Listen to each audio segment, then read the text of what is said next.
नमस्कार दोस्तों, जय हिंद। आप सभी का स्वागत है हमारे YouTube चैनल में। हम पढ़ रहे थे प्रतिशत वाली प्रश्नावली।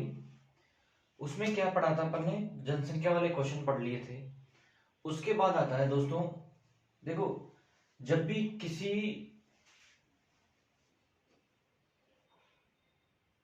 जैसे वृत्त है और वृत्त के क्षेत्रफल में अगर वृद्धि करता है तो देखो, जो वृत्त का क्षेत्रफल है उसमें क्या चीज कॉमन रहती है, कांस्टेंट रहती है, तो पाई आर स्क्वायर। तो इसमें पाई है, ये तो क्या हो गया, कांस्टेंट।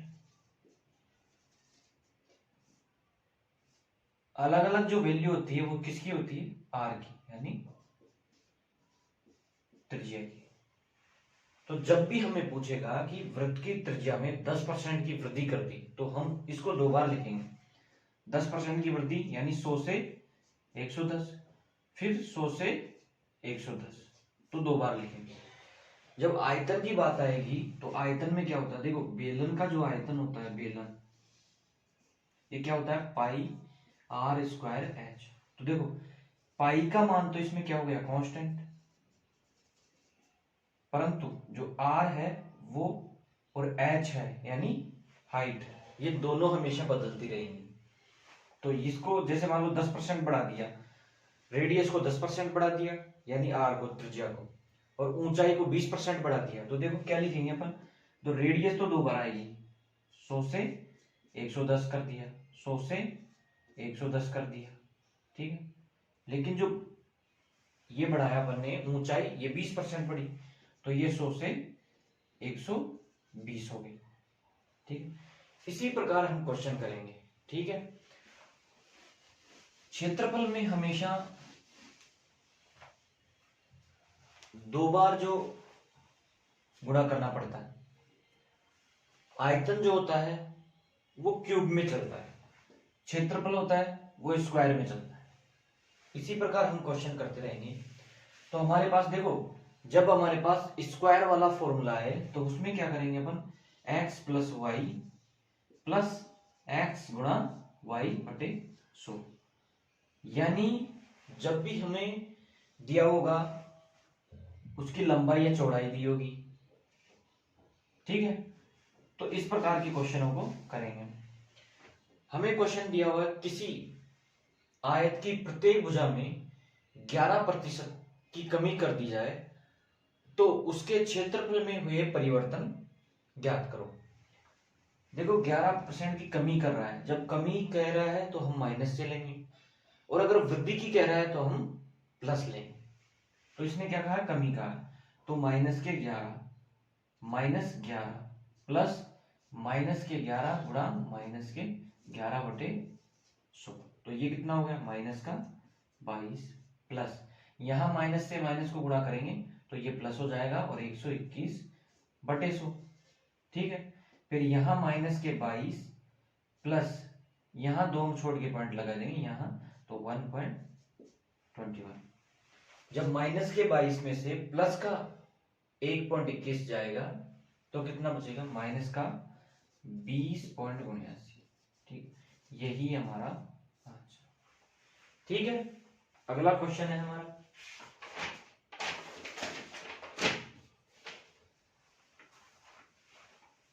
अगला यही क्वेश्चन है कि जब आयत की लंबाई में 11% की वृद्धि कर दी जाए और चौड़ाई में 11% की कमी कर दी जाए। देखो, आयत क्या है? ये तो इसकी लंबाई हो गई और ये हो गई चौड़ाई। तो इसमें तो 11% की वृद्धि कर रहा है और इसमें 11% की कमी कर रहा है, तो हमारे पास वही फॉर्मूला। देखो, 11% की जो वृद्धि कर रहा है तो उसको तो प्लस में ले लेंगे, जो 11% की कमी कर रहा है तो माइनस, प्लस माइनस के 11 गुणा प्लस के 11 बटे 100। तो वही आ गया हमारे पास, ये तो इससे कट गया, तो यह क्या आ गया? माइनस का 121 बटे 100, तो यानी माइनस का 1.21। अच्छा, माइनस आने का मतलब क्या हुआ? माइनस आने का मतलब यही है कि ओवरऑल जो क्षेत्रफल में कमी हुई है, माइनस का चिन्ह यही हमें दर्शाता है कि ओवरऑल जो क्षेत्रफल था उसमें क्या हुई है, कमी हुई है। ठीक है, नेक्स्ट क्वेश्चन करते हैं। किसी वृत्त की त्रिज्या में 23% की वृद्धि करते हैं। देखो वृत्त का क्षेत्रफल क्या होता है, पहले तो अपन देखेंगे कि वृत्त का क्षेत्रफल क्या होता है, पाई आर स्क्वायर, यानी वृत्त का क्षेत्रफल। ठीक है, पाई आर स्क्वायर होता है।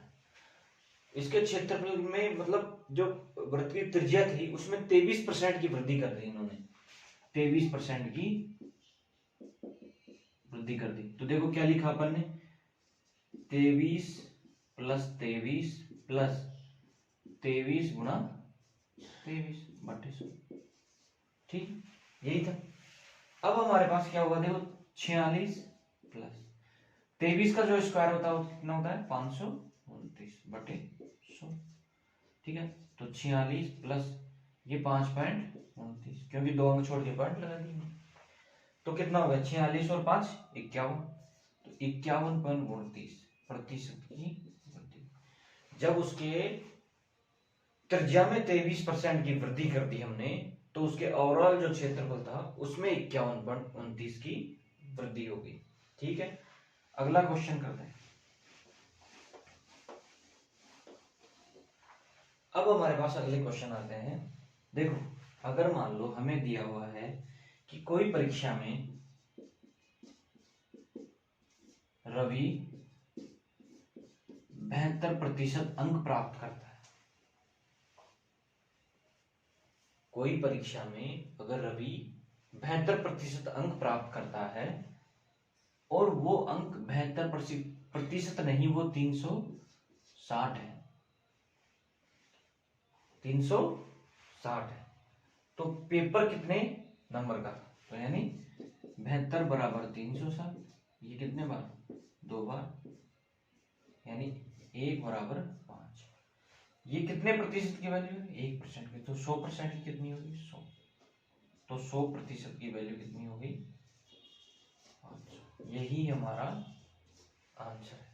ठीक है, अगला हमें क्वेश्चन दिया हुआ है, एक छात्र को 300 में से 32 अंक प्राप्त होते हैं, 32%। देखो एक छात्र था, उसको 300 में, क्वेश्चन क्या कह रहा है हमें कि एक छात्र को 300 में से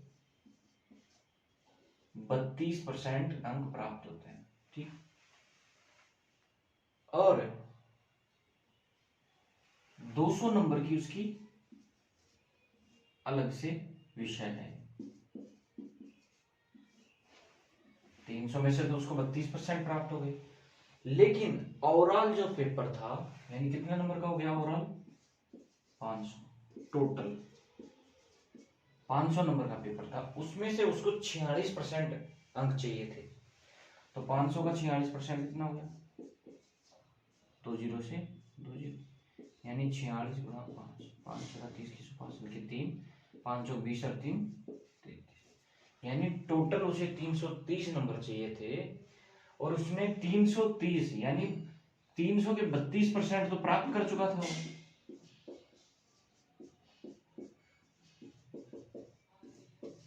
यानी वो 96, 330 नंबर चाहिए थे, 96 नंबर वो ला चुका था।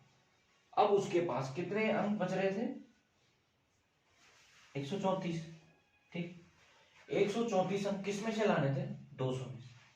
तो 134 बटे 200 गुना 100, 0 से 0 कट गया, 2 से ये कटेंगे तो कितना आ गया, 777, यानी उसको नहीं 6,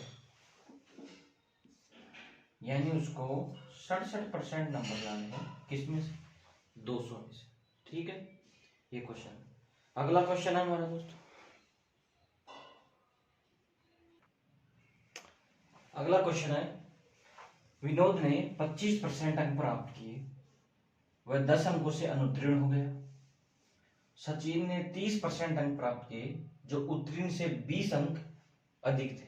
देखो ये क्या कहना चाहता है कि उसने 25% अंक प्राप्त किए, परंतु उसके 10 अंक कम रह गए और सचिन ने 30% अंक प्राप्त किए और उसके 20 अंक ज्यादा आ गए।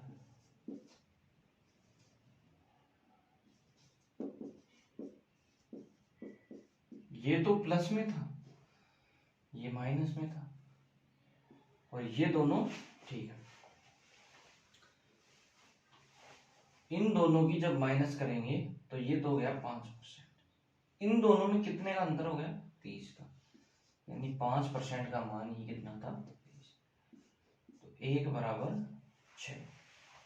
टोटल जो पेपर था ये तो 1% का, 100% जो करेंगे 600 पेपर।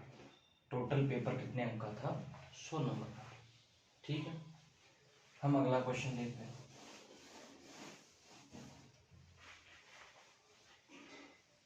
एक विद्यार्थी 20% अंक प्राप्त करता है, 40 अंकों से फेल हो जाता है।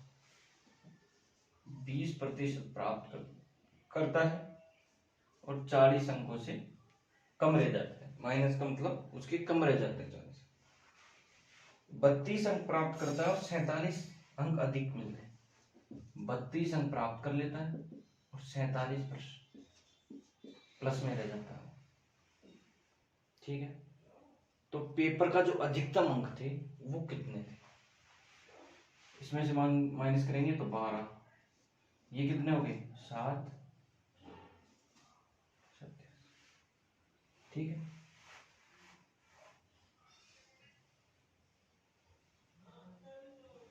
ठीक है, 47 नहीं, इसे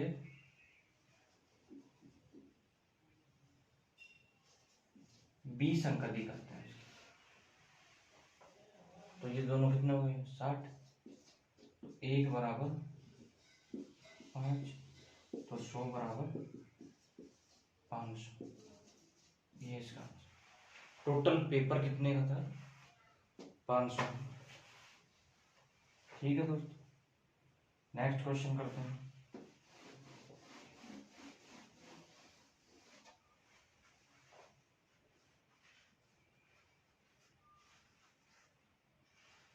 तीस % अंक प्राप्त करता है और 15 अंकों से असफल हो जाता है। 46% अंक प्राप्त करता है, 33 अंक अधिक मिलते हैं, यानी 30% तो माइनस 15 और 46% 33 अंक अधिक।